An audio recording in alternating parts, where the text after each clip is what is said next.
Good evening, sinipag pong magluto ng arroz caldo ang aking anak. Ayan.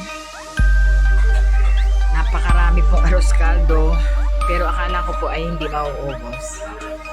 Konti na lang po ang natira. Talagang magaling silang kumain ng arroz caldo. Ayan. Kita nyo, napakalaki ng lutuan. At ito po, nagluto pa sila ng, meron din po silang niluto, yan, tofu. Partner po na arroz caldo. Yan, chicken po ang laman, kaya arroz caldo. Chicken po ang nilagay dyan.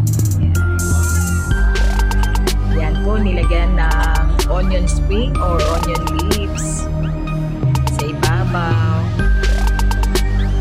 Ayan. Ito po yung tofu, malapit ng maluto.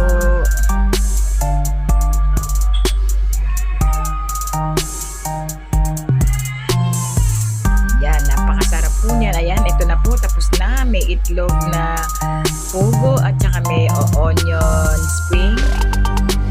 Ayan po. And then, ito na po. Ayan, may kalamansi, may sausawang para sa tofu. At ito na po yung lugaw or arroz caldo po pala. At ito na po yung tofu.